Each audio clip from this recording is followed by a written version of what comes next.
They were trying to murder us on October 7th. And unfortunately, they managed to murder many of us. They were trying to take many of us hostage on October 7th, and unfortunately, they managed to do so as well.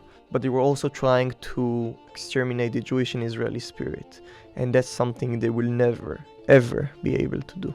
Those videos of atrocities, visuals of atrocities, you can also find in some kind of a horror movie if you watch it, a very cruel one. How do you and others in your generation feel about the Palestinians? They didn't invade to Israel in order just to kill. They came here to abuse, to humiliate, to rape, to torture. And if you ask yourself how not even Hamas terrorists, but so-called uninvolved residents of Gaza, those who invaded on October 7th, you ask yourself how they did it. They don't see human beings in front of them. They see people who have to be murdered and slaughtered. This is how they have been raised. We're talking about sexual abuse as well. It was important for me to cover sexual abuse of women, but also of men. A body of a man who was found with a metal object inserted into his private parts. This is how his body was found. I'm Jonathan Sacerdotti. I'm joined today by Alon Penzel, the author of Testimonies Without Boundaries. Alon Penzel, thank you for joining me. Of course, thank you for having me here. What made you decide to write this book, and why did you write it at the moment that you did? So, when I was in the military, I was the spokesperson to the foreign media in the Ministry of Defense. I was in touch with hundreds of journalists from different media outlets on a daily basis, providing security briefings, press releases, statements, responses to journalists for different questions they had. And I think during the time I kind of already understood the problem we have with the foreign media. And that unfortunately the rise of antisemitism and anti-Zionism that is expressed, and we're definitely experiencing it now after October 7th, is supported and promoted by the media. And then on October 7th, when the attacks began, I felt the duty to come up with some kind of an initiative to commemorate the atrocities that were carried out, understanding that we would face worldwide denial in the international community, and that denial, that we would be able to fight that denial only with a document that will be completely graphic, uncensored, detailed, unfiltered, providing all the details. And it's been a year since October 7th. Just imagine if this is the denial and anti-Semitism that we're facing a year from the attacks, just imagine what is going to happen in 50 years from now. And throughout history, we've always experienced this sort of denial. We particularly look at the Holocaust, and there's been a massive movement of Holocaust denial. Why do you think it is that there is that tendency to negate what happened in a tragedy of this scale? And also, do you think it's happened faster this time than ever?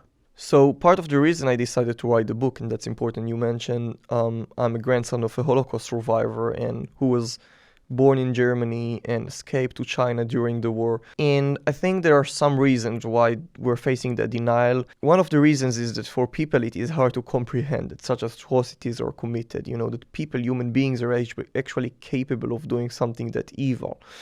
And on the other hand, and unfortunately, and I'm saying unfortunately because I do genuinely believe in that, it's unfortunate that the majority of those denying the atrocities actually have a reason to do so, have their own agendas, their own narratives, are trying to dictate some kind of a narrative. And in order to do so, they basically choose to deny some very important and crucial parts of history and focus only on the parts they want to focus on. And so, if you want to promote some kind of an agenda, a narrative, and the truth is not on your side, then what you have to do in order to promote it is basically ignore some parts.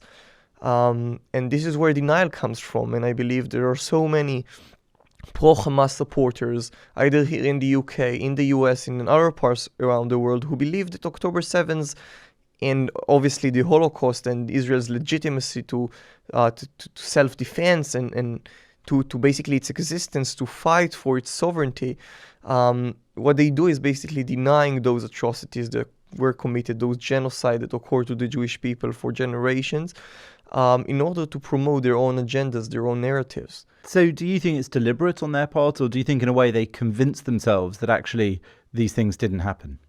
I believe it is deliberate. I think they have their exact goals. They know what they want to achieve. And in order to do that, they basically deny what happened. Although they know exactly what happened, there are very different kinds of denial. Many different kinds. On one hand, people say that it did happen, but it was, for instance, if we're talking about October 7th, did happen, but not in the way we are describing it. Without sexual abuse and without other atrocities that were carried out.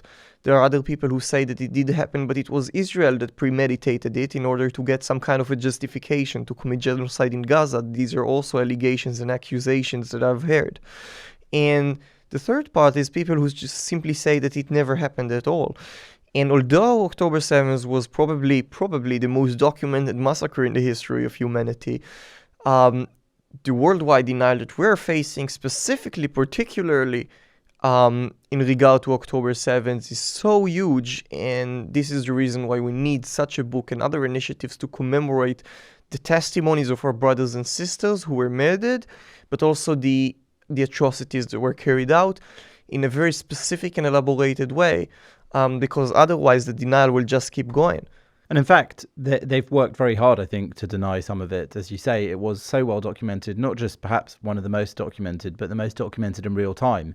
There was streaming, videos came out very quickly. Even here in London, I remember waking up in the morning on that Saturday and I had graphic videos from the word go that the perpetrators had filmed themselves and released online. So there was really so much evidence that it seems unbelievable anyone could try to deny it. Now, the important thing about your book is that rather than those videos of things happening to people, you gave voice to many of the people who had been through these horrific acts or experienced the aftermath immediately. For example, it opens with the section on the Zaka volunteers, who are effectively the people who clean up after terrorist incidents in the past, but even they had never seen anything like this. Tell me a bit about how it was talking to them and about their experiences.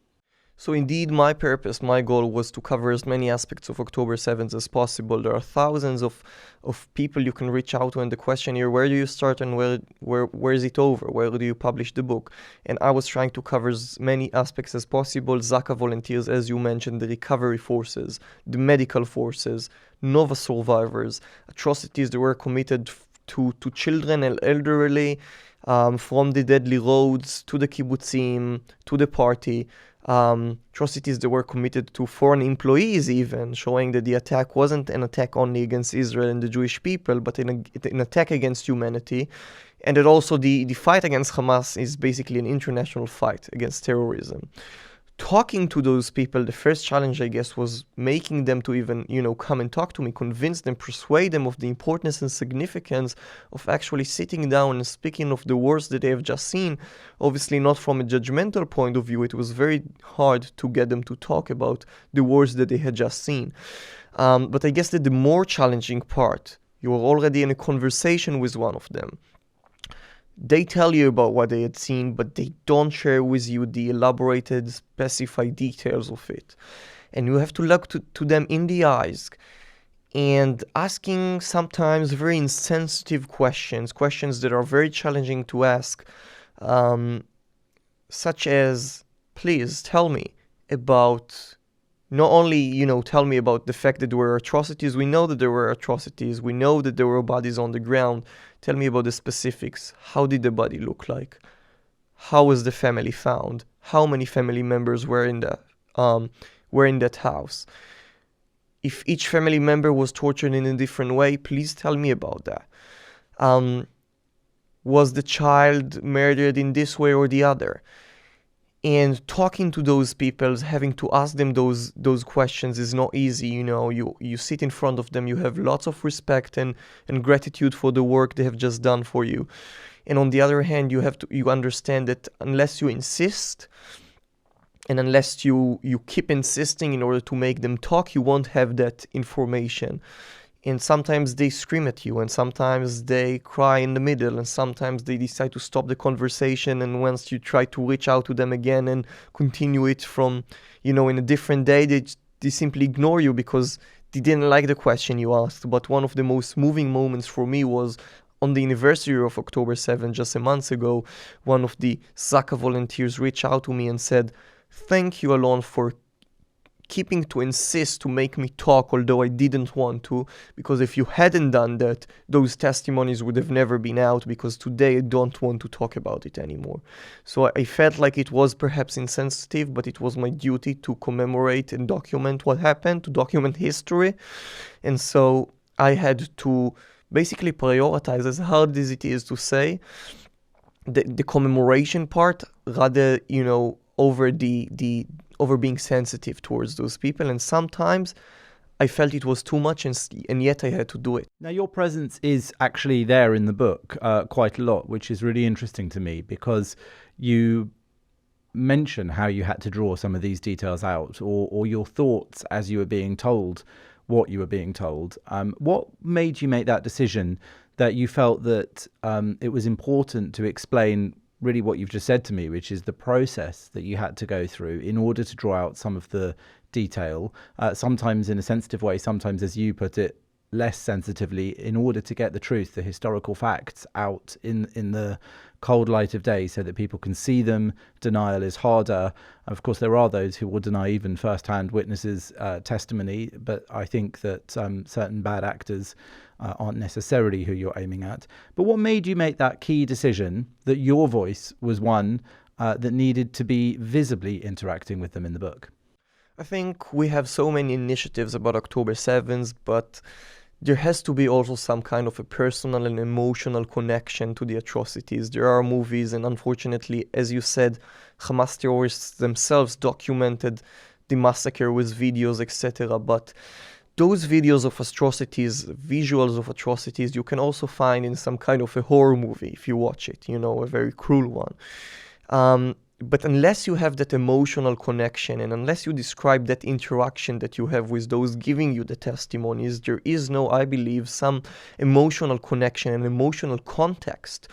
The reason I'm describing, the interaction I had during those interviews is because I wanted to provide the reader with some kind of an understanding how it goes, first of all, from both sides, not only those who provide the testimonies, but also those who collect them. And it's not only about me, it's so many other people who do a sacred job of collecting and documenting history.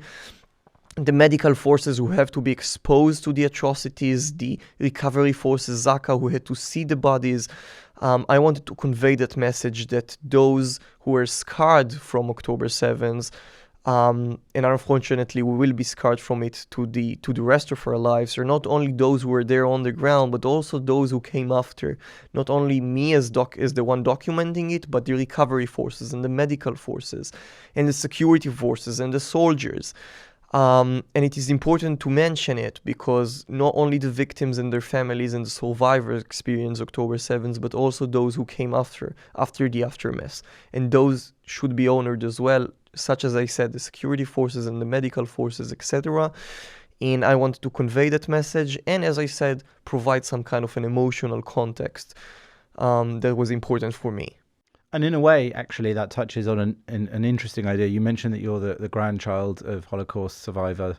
I'm the son of a Holocaust survivor. My father, as I've mentioned many times in the past, was hidden by Italian nuns for 9 months in Italy. And so there is an importance also about talking about the sort of heroes who rose to the challenge, let's say, in moments like the Holocaust and unfortunately in our lives on October the 7th, 2023. And I think that the effect you've just described on not just the people who really went through the trauma personally, but the people who then responded to it, and then yourself who spoke to them, and then the rest of us as readers are also in effect traumatized. When I go to Israel since October the 7th, I see a country which is resilient and carrying on and determined and has discovered perhaps a new sense of bravery for the new generation, but it is also traumatized. This is a day which has traumatized, and a year since,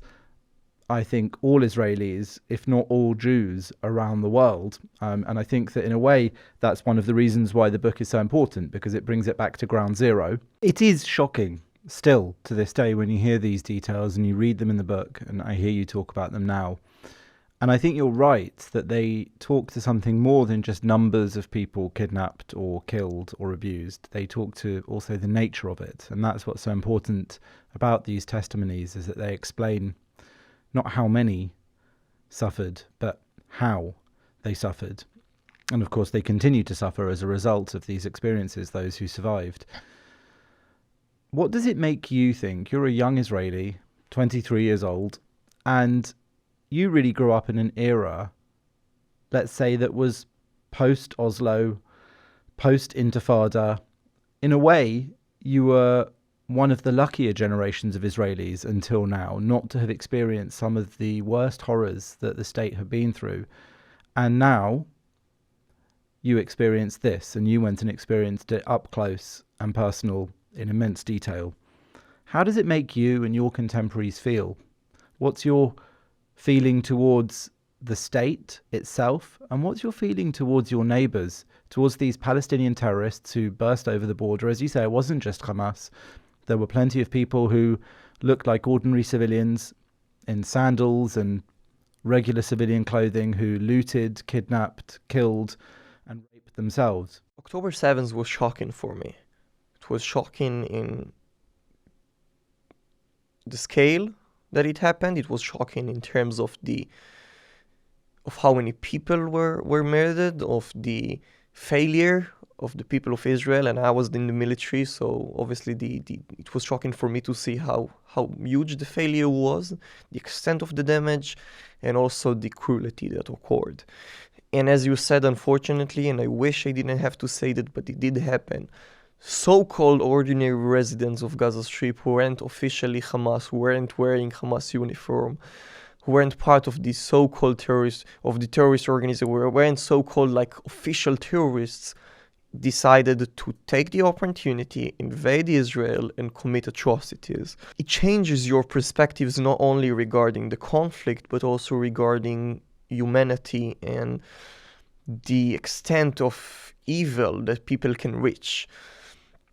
If we thought the Holocaust period was over in terms of people do not act like that anymore, we realize that this is not the situation, and that there are always evil people, and that nothing has basically changed ever since in terms of not only the cruelty that people can actually, the extent of cruelty that people can reach, but also the intentions to exterminate Jewish people. Hearing those, you can't unsee, you can't unhear. Hearing those testimonies, seeing the bodies, for me has been impactful, has been traumatic, although I feel that I'm very focused on the book now, and I go around the world and I do speaking engagements, and I talk to journalists and diplomats and world leaders in order to make sure that the testimonies are heard, in order to make sure that I commemorate history. That's very important for me, and that's also the reason that I guess I haven't really processed yet what I've seen and heard. And the long-term consequences are yet to be seen, and that I will experience it in a few years from now. And on the other hand, I'm saying there is a greater cause here. It's not about myself, it's about commemorating the testimonies of our loved ones. It's about making sure that the world doesn't forget or chooses to forget what happened. So it does change your perspective regarding humanity. It does impact your mental health, your soul. I always say that I feel like I've kind of sacrificed my mental health, my soul during the last year for the state of Israel. And you're asking me about the state of Israel, so I was focusing on documenting what happened and not the why or how it happened. That I'm living for the state of Israel to investigate, or whoever is in charge of it. But having written this book and having this product exist now, I am expecting the state of Israel, whether formal institutions or informal organizations, anyone, to take the book and distribute it as much as possible.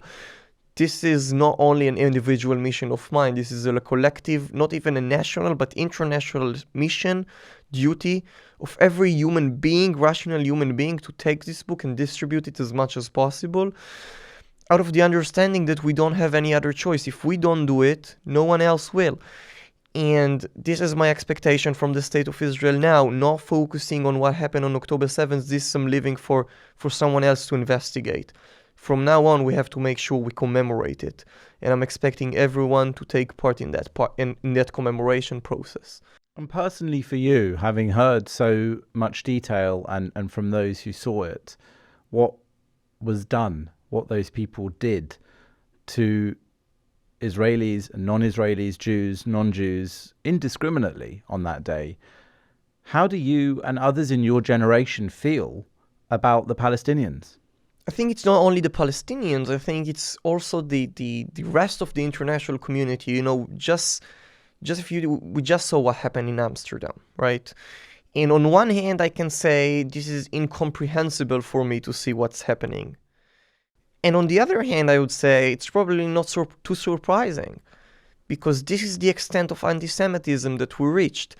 And as I said, on one hand, you want to say that this is hard for you to comprehend and realize that, but you see it all over the world. I went to the United States for a book tour for 2 months, and I was there on the street in Times Square, where there was the biggest pro-Hamas rally. I was there marching with the Israeli flag, with the Bring Them Home Back sign, proudly waving the Israeli flag, calling for the release of the hostages. And looking at that, I think it gives the young generation of Israel the understanding that if we don't stand and speak up for ourselves and fight for our country or for our identity, for our basically not right but duty to self-defense, of the right and duty that Israel has to defend its citizens, if we don't do it as the young generation, no one is going to do it for us. And we have the obligation to do so. So it's not only regarding the Palestinians. It's going out there and seeing what's happening in the international community and realizing that as the young generation of Israel, we have the duty, not only the privilege, by the way, but the duty to make sure we speak up, although it might be dangerous, although it might be, you know, you might feel like it is, there are other things that I should focus on, although it might feel scary. We don't have any other choice. We have to speak up. We have to make sure that those extremists, and I do believe that, by the way, this is the minority, but a very loud minority. But if we let this minority dictate the agenda and the narrative for the majority, then that would be a disaster. In order to make sure we don't let them dictate the agenda and the narrative, what we have to do is speak up ourselves. I know that when I've spoken with a lot of genocide academics who've studied genocides across history, one of the things that's most deeply interesting is the psychology of how people are able to perpetuate that sort of horror and barbarism. What do you think lies behind that kind of dehumanization of another group, of your neighbor? I mean, for example, in this case, many of the people in Be'eri and the other communities in the Gaza envelope actually had quite a lot of interactions with people of Gaza daily, whether it was because they came into work in the kibbutzim with work permits, or whether they were peaceniks who conducted peace activities between the two sides. So how do you think it came to be that those sorts of violent acts could be perpetuated on their neighbors? Incitement, that's my answer. Unfortunately, people both in Judah and Samaria, in the areas of the West Bank and in Gaza Strip, have been incited, or still are, against the Jewish people, against Israel, very similarly, in a very similar way to the way, to how it looked like in Nazi Germany, even between 1933 to 1939, before the Holocaust happened. And if you want to compare the Holocaust, in some way to October 7th in terms of timeline, then I see that I would compare that incitement to the years of between Hitler going to power in 1933 to 1939. That would probably be the comparison. That incitement where you see the praising and the encouragement of terror attacks, where you see Israelis being portrayed as evil people who their only purpose is to kill people and commit genocide and murder children. when that happens, when you go to Ramallah or Jericho or Gaza, and there are museums that praise basically terror attacks that occurred through our history, that you see the educational books that unfortunately Palestinian kids are educated with through their educational systems in their schools at kindergarten, not to mention obviously the way they're they're educated in Gaza. This is even more extreme. So once you have that incitement, you reach a point where when they invade to Israel, they don't see human beings in front of them. That's for sure not any kind of a justification or understanding towards what they did.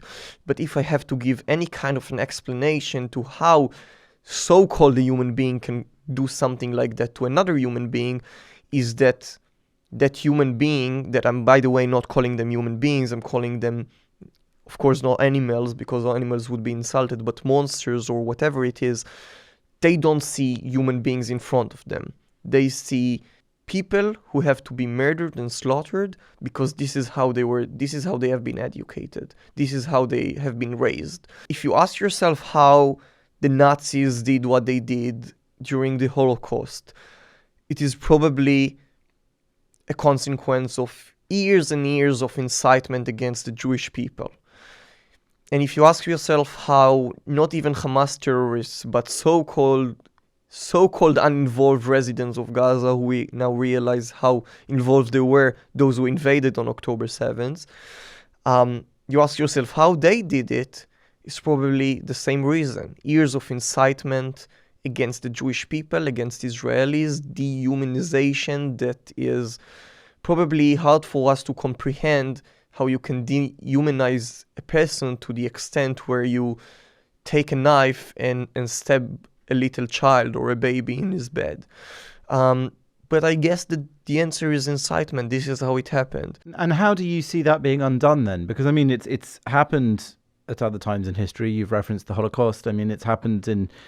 So after the Second World War, we've heard a lot of discussion over the last year about denazification of Germany and how the Japanese also changed their outlook. And that's something which I think many people have said is a very important part of what can take place in a post-war Gaza whenever that moment comes. And that's a whole other discussion perhaps for other people.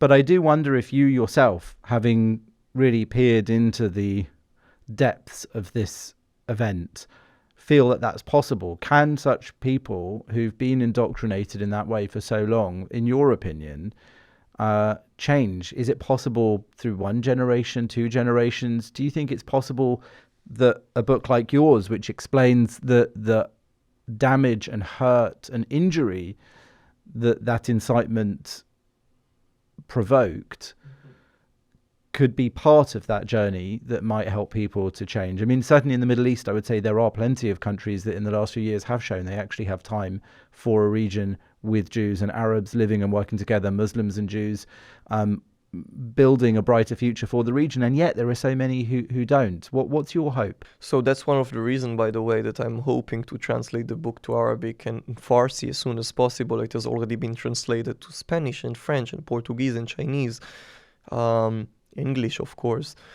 Arabic seems the most pressing. Yeah, definitely. In Farsi as well, I believe. And I think when people read the book, so-called from the other side, it doesn't have to even be Palestinians, but people from Arab countries Arab or Muslim countries who consider themselves supporting Hamas, when they read those atrocities, I believe that can make a change, but not only in the way that you can actually tell what a cruel terrorist organization, what cruel terrorist acts were committed on October 7th, but also in the way that they can now understand that Hamas, first and foremost, hurts its own people, the Palestinians. It's not only a cliche. Hamas hides within residential territories, within schools and hospitals and kindergartens, and launches rockets from cemeteries, rockets that sometimes hit hospitals inside Gaza. It prevents the residents of the Gaza Strip from evacuating, after Israel, basically the state of Israel, the IDF, is jeopardizing its own people by informing the residents of the Gaza Strip where to evacuate before attacking Hamas targets. And then Hamas basically chooses to prevent those residents from being able to evacuate, as it wants to keep using them as the human shield, cynically exploiting them, using them first and foremost as human shields in order to promote its terrorist interests. So if it is translated to Arabic, and it will be, then not only that the Arab population and the Muslim population will be exposed to the extent of the cruelty that occurred on October 7th, but also realizing that the people who suffered the most from Hamas and terrorist organizations, and basically what's happening is that the fact those organizations are not accepting the right of the Jewish people to have a country of their own in the state of Israel, that hurts the Palestinians. First and foremost, hurts the Palestinians. And by the way, I think there are so many Palestinians who understand it. There was actually a very interesting report in the Mail here of footage that the IDF had seized in Gaza recently during the engagement there, showing, it was CCTV footage showing Hamas torturing Gazan Palestinians. It's not clear exactly why they were being tortured, but it was routine and repeated torture within this Hamas facility. So exactly as you say, I think that those who march on the streets and are instilling fear in the West into Jewish and Western crowds of people and populations often seem to ignore the actual horrors of what Hamas and other extremists within the Palestinian society itself, what horrors they inflict on their very own people, whether it's torture or stealing aid at this moment and keeping them... And this is not new. When I was in the military, I was basically in a unit that was dedicated to handle civilian affairs in the Palestinian territories. In Kogat. I was the spokesperson to the unit. I was there when we were physically bringing Gaza patients for life-saving medical treatments in Israeli hospitals. Physically there, helping them get on the ambulances. I was there where during COVID we were coordinating vaccination campaigns for Palestinians both in Judah and Samaria and the Gaza Strip, coordinating joint trainings for Israeli and Palestinian doctors.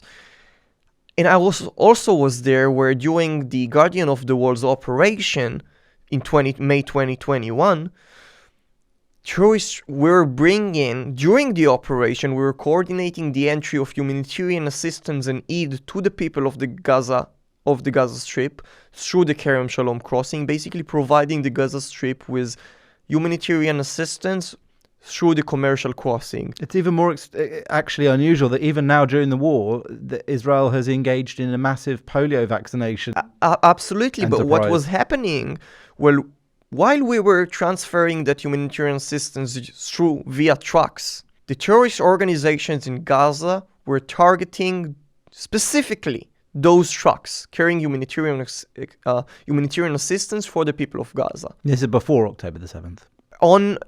In May 2021, during the Operation Guardian of the World, Israel was coordinating, although there were hundreds of rockets launched towards the people of Israel. Israel was coordinating humanitarian assistance to the Gaza Strip. The terrorist organizations in Gaza, on their behalf, were targeting specifically those trucks to prevent the assistance from reaching Gaza residents' hands. You can just speculate what the reason is. I don't know. Perhaps it wants the humanitarian assistance to themselves as it is basically now after October 7th. We see that they steal the equipment. Before then, they were trying to basically launch mortar shells towards the trucks, perhaps to prevent Gaza residents from realizing the truth that Israel and the international community are there for them, while Hamas and the Islamic Jihad and other terrorist organizations in Gaza are basically trying to harm them. So this is just an example of, and I have dozens of examples. For instance, the terrorist organizations in Gaza who for decades, since Hamas got to power elected in 2006 and got to power in 2007, since then, Hamas and other terrorist organizations have been launching rockets and mortar shells on the Erez crossing. Basically, the crossing that I just described to you allows Israel to bring Gaza patients from from Gaza to Israel to life-saving medical treatments to Israeli hospitals, targeting that crossing, preventing Israel from being able to do so. This is how absurd it is.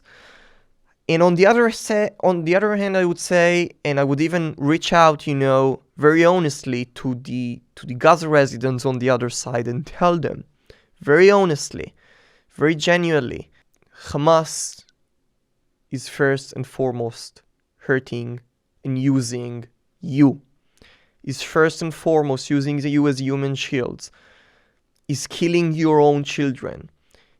If you care about your children more than you care about killing Israeli children, do something about that. There is no choice. It's not only Israel's war. It's not even only the international community's war, because we know that terrorism is spread all over the world. But this is also your war to fight for your life. And that fight is against the terrorist organizations in Gaza. The book itself was actually, for a period, banned by Amazon. Why do you think they pulled the sales of the book, and how did you manage to reinstate it there? So I got a message, basically a notification that the book had been banned, citing violation of guidelines, not mentioning which guideline had been violated or any other further explanation or reasoning for the blacklisting. Trying to send dozens of emails to understand what the reasoning was, and if there was any kind of violation, how we can adjust it in order for people to be able to read it. Not receiving any message, only after weeks of press coverage against Amazon and their poor decision to blacklist the book, only then Amazon decided to reverse its decision and approve the book on the website. Since then, by the way, now we are also trying to advertise the book on Amazon to make sure it reaches as many people as possible. And I just recently got a notification from Amazon saying that the book or the content, and I'm citing it, the book or its content cannot be advertised on the website due to current events. What are the current events? What are they referring to? What does it even mean? No further explanations besides saying that it cannot be advertised due to current events. So the problem with Amazon remains. By the way, it was after reversing its decision, it was published basically all over, and now it is currently not available in Amazon in Saudi Arabia, in United Arab Emirates, and also in South Africa. And so we're still dealing with those problems with Amazon. You're asking me why the reason was. It is hard for me to tell you exactly what the reason was, because I don't have, a clear explanation or any official statement from Amazon. We can also only speculate, and you can also assume what my speculation would be regarding the decision to blacklist the book. You can assume what my speculation would be. Well, certainly I think it's important that tech companies like Amazon shouldn't censor people's ability to read first-hand testimonies from the most earth-shattering catastrophe, certainly, of our lives. I think, again, this wasn't just a catastrophe for Israelis or Jews. It's really something much bigger than that, and that's visible from the reaction to it around the world, both people who are sympathetic and people who are passionately not sympathetic towards those who suffered. And so I think it's very important that people should be able to get the book. It is good that in some territories it's actually been selling extremely well and has been very popular. Can you tell me a bit about the reactions you've had from readers? You must really have had, across the spectrum, I would imagine, people who've been abusive and critical to people who maybe have had their minds changed. Tell me a little bit about the impact the book's had. So since the book was out, I've been going, as I said, to world tours in different countries in order to speak with different kinds of populations and journalists, diplomats, world leaders in order to spread the message. And it is doing very well, some sweet revenge is that the book reached #1 bestseller in its category in the UK. It's some kind of a sweet revenge to Amazon. And I'm encouraging everyone to make sure we are not silenced again. So keep reading it. And the obviously the reactions are vary from one person to another. There are people who obviously support and appreciate the work that I did in order to commemorate history and document it, who now understand better what happened on October 7th, because the book does cover many exclusive testimonies that we did not know about before and that you cannot find anywhere else, that are not publicly shared. And that are not publicly widely known. So even if it comes, to the so-called people who support Israel and know what happened on October 7th, it gives them a lot of information that is very important for them to go out and now speak about Israel and argue that, basically fight for its legitimacy. And I think in the face of all the negativity, by the way, a lot of people who do understand, have been sympathetic and have been effectively fighting for Israel around the world, have been eroded, and in a way it's been easy to forget, because the cycle of news has been so intense over the last year, especially on the Middle East, that we see constant images of other things happening. They're not unimportant, but this is still important, that people should remind themselves about the actual detail of what started this chapter, right? Yeah, this is the reason the book exists. And I'm saying again, the fact that I decided to create Testimonies Without Boundaries was in order to create a document that, again, would be completely graphic and uncensored and unfiltered, that would share the very cruel testimonies, specified and elaborated details of the attack, understanding first that I don't have the legitimacy to soften what happened, and also that if we don't have all those details, the denial will just keep going. We don't have the legitimacy to soften it. We're not the victims here, so we don't have what to apologize for. And I do believe that you're asking, about the comments and reactions from people all over the world. So obviously I keep hearing people that say that it never happened, and that basically the content of the book is factual, and that it never existed, or it did exist, but it was Israel that planned it and premeditated it. So my job is to go out there and say, well, it did happen, and those were real human beings, real individuals, elderly, parents, kids, entire families, real people who were slaughtered in the most brutal and ruthless ways. And it happened just not long ago, 2023, in so-called the liberal New World. It happened to us, unfortunately also in the sovereign state of Israel, in the sovereign place where Israelis and Jews are supposed to be most protected. But it's mainly to remind people all over the world that it did happen, and it happened in the most ruthless and brutal way, and that we have the obligation and the duty not only to commemorate the loved ones that were slaughtered, kids who lost their lives in the most ruthless ways, but also commemorate and remember the cruelty that occurred, in order again to remember that this fight that is happening now against Hamas is not Israel's fight alone, but Israel keeps being criticized and gets allegations. We have allegations and accusations from different countries around the world, from the international community. But I'm here also to remind that international community that is criticizing us, we're fighting for you, because I wouldn't say the West is next. The West is now. We've seen Amsterdam. We'll see it in more places, unfortunately. The West is now. Israel's fight is an international fight. We're fighting for you. And I think that, you're completely right. It's not the West is next, and it's not even that the West is now. It's been going on in the West for a number of years. I was just talking a couple of days ago about the number of Jews who've been killed around Europe for being Jews in targeted attacks on Jewish people, whether it was the Toulouse school shooting, or whether it was Ilan Halimi in France, or whether it was the Hyper hostage taking, or countless other incidents, the Brussels Jewish Museum shooting. There have been so many attacks on Jews around Europe, even in America, and on non-Jews. The Bataclan attack in Paris, countless others, the Ariana Grande Manchester Arena bombing here in the UK, the London Bridge attacks.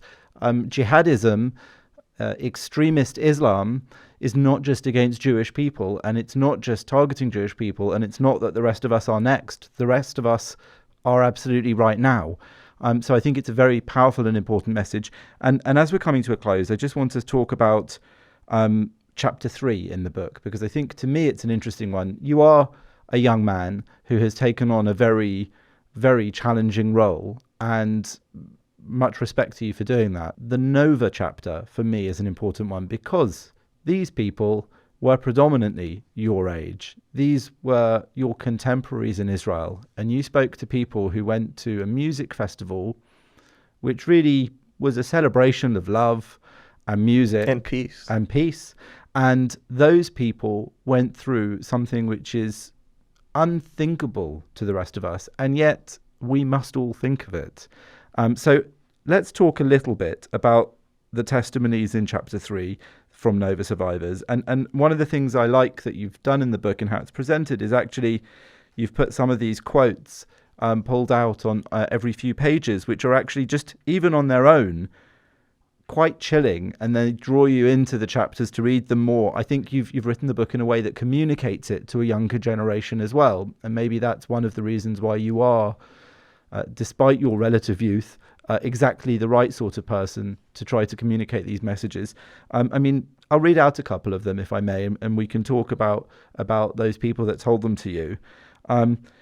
They're deeply shocking. We have Yaniv Ben Chaim, who says, a friend called me crying and said there were terrorists near him. In the background, I heard a bunch of shots and the call was cut off. Since then, he stopped answering the phone. We have another where she says, my mother begged me to run for her. She didn't stop screaming. I told her I loved her and hung up. To imagine being in that situation, in the carnage, surrounded by terrorists, horrific. Young people who, again, I had to sit in front of and look at the eyes and ask very insensitive questions to people who are not only young, had seen the wars, but also lost so many people they knew, friends and families and family members and relatives. And I think the Nova chapter is unique because we're talking about people who paved their survival and escape routes. People, very brave people who had to make super difficult decisions on the ground. Do I keep running for my life? Do I further jeopardize it basically by stopping and helping my friend who just fell on the run, who just got shot? If we're talking about survival guilt, then it's definitely there. We understand we cannot judge these people, but they're judging themselves. And they will forever. And I think those young people, again, I'm mentioning them because they're very brave and courageous. They didn't survive because they had luck. They survived because they decided to pave their escape and survival routes. Some of them decided to stay in the party area. Some of them decided to hide in ditches. Some of them moved from one ditch to another. Some of them moved between different places. Some of them were saving their friends. Some of them were sacrificing basically their physical, basically were physically wounded by trying to help people they knew. Very brave people who didn't survive because they just had luck and they weren't part of those who were slaughtered, but they survived because they're brave and they paved their route towards survival, and I admire them for that. And I further admire those people who spoke with me and that speak up around the world and share the testimonies of what happened to them that day on October 7th and how they survived. There's one here I think it's worth reading out. It just gives you the level of detail that you have managed to include in the book is very important, I think, for people to try to put themselves in that position as best we can, to imagine what it was like. It's a guy called Yoniv. It was so damn hot, and we had 1.5 liters of water that had to be divided among 10 people. One was dehydrated, the other stoned, the third drunk, the fourth confused. On the way, when we ran, we looked for water on people's bodies. One of my friends threw up 7 or more times. We didn't know what to do with him. There was a stage where my friend and I carried him in our arms, and that's how we kept running, 10 friends in an open field from plantation to plantation, long and tedious miles, knowing that if we stopped, there would be no going back. When possible, we hide. When we heard shots, we ran. This went on for hours. A group of, by the way, the testimony you're reading, a group of 10 friends who came together to the party. Exactly 50% of them survived. 5 people, 5 were murdered. One of the 5 survivors had cancer. He was shot 3 times in a migunit, and he still survived, and he's now fighting for his life. And again, this is just a testament of the bravery and courage of young people. Very young people, I go out, as I said, I'm on a book tour, so I get to see the world as well. And I see young people in other places as well. In the US, in Europe, in other places. And I wish we had the privilege, the Israeli generation, to be just like them. To be as happy, as innocent, and as free as they are. Because they haven't seen those things, and they haven't been to the military. And it's not that I'm judging them, I wish we could too. We're all wishing to live in peace and prosperity and have a more simple life, like young people in the US or UK or other places who go to college once they finish high school. And I think we were forced, the young generation of Israel was forced to grow up too, not quickly, too quickly. And in a very cruel way, we're forced to be witness to witness the worst of all.